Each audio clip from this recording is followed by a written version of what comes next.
2025 తెలుగు పంచాంగం ప్రకారం ప్రతి నెల పాల్గొన మాసం శుక్లపక్షం పౌర్ణమి తిథి నాడు హోలీ పండుగను జరుపుకుంటారు.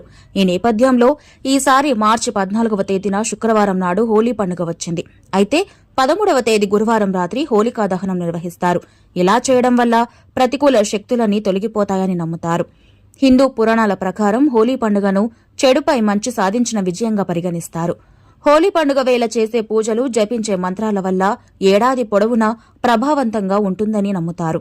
వీటన్నిటి సంగతి పక్కన పెడితే జ్యోతిష్య శాస్త్రం ప్రకారం హోలీ పండుగకు ఎంతో ప్రాముఖ్యత ఉంది. ఈ పవిత్రమైన వేళ కొన్ని పరిహారాలు పాటించడం, మంత్రాలను పాటించడం వల్ల లక్ష్మీదేవి ఆశీస్సులు లభించి డబ్బుకు సంబంధించిన సమస్యలన్నీ తొలగిపోతాయని చాలా మంది నమ్ముతారు. హోలీ పండుగ రోజున పాటించాల్సిన పరిహారాలేంటో ఇప్పుడు మనం తెలుసుకుందాం. హిందూ పంచాంగం ప్రకారం ఈసారి పాల్గొన పౌర్ణమి తిథి మార్చి 13వ తేదీ గురువారం ఉదయం 10:35 ప్రారంభమవుతుంది. ఆ మరుసటి రోజున మధ్యాహ్నం 12:23 ముగుస్తుంది. ఈ నేపథ్యంలో ఉదయం తిథి ప్రకారం మార్చి 14వ తేదీన శుక్రవారం నాడు హోలీ పండుగ జరుపుకున్నారు. అంతకుముందు రోజు అంటే మార్చి 13న గురువారం రాత్రి హోలికా దహనం వేడుకలను నిర్వహిస్తారు. హోలికా దహనం మార్చి 13న రాత్రి 11:26 నుంచి మరుసటి రోజు మధ్యాహ్నం 12:30 వరకు ఉంటుంది. తమలపాకులు లక్ష్మీదేవికి ఎంతో ప్రీతికరమైనవి. హోలికను కాల్చే ముందు 7 తమలపాకులను తీసుకోండి. హోలికా దహన సమయంలో దాని చుట్టూ 7 సార్లు తిరగండి. ఇలా చేసిన తర్వాత హోలికకు తమలపాకులను సమర్పించి ఇలా 7 సార్లు తిరిగేటప్పుడు మొత్తం 7 తమలపాకులను సమర్పించాలి.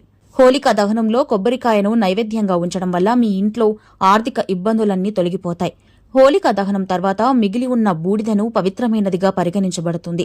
ఈ బూడిదను నీటిలో కలిపి స్నానం చేయడం వల్ల అనేక గ్రహ దోషాలు తొలగిపోతాయని నమ్ముతారు. శివునికి భస్మాన్ని సమర్పించే సాంప్రదాయం ఉంది. ఇలా చేయడం వల్ల శివయ్య అనుగ్రహం కూడా లభిస్తుంది.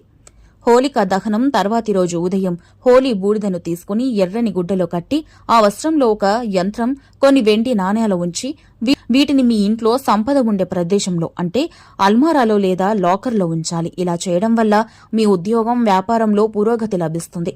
మీ సంపద మెరుగుపడుతుంది. అదేవిధంగా హోలీ పండుగ రోజున చంద్రుడిని పూజించాలి. హోలీ పండుగ రోజున అంటే పౌర్ణమి రాత్రి వేళ లక్ష్మీదేవిని ప్రసన్నం చేసుకునేందుకు కుంకుమ పువ్వుతో నైవేద్యం తయారు చేసి లక్ష్మీదేవికి సమర్పించాలి. మరుసటి రోజు ఉదయం స్నానం చేసిన తర్వాత మీ ఇంట్లో అందరికీ పంచాలి. ఒక భాగాన్ని కుటుంబ సభ్యులకు పంచిన తర్వాత మరో భాగాన్ని అవసరమైన వారికి దానం చేయాలి. హోలీ నుంచి ప్రతి శుక్రవారం ఇలా చేయడం వల్ల మీ ఇంట్లో సంపద స్థిరంగా ఉంటుంది. లక్ష్మీదేవి కూడా సంతోషిస్తుంది.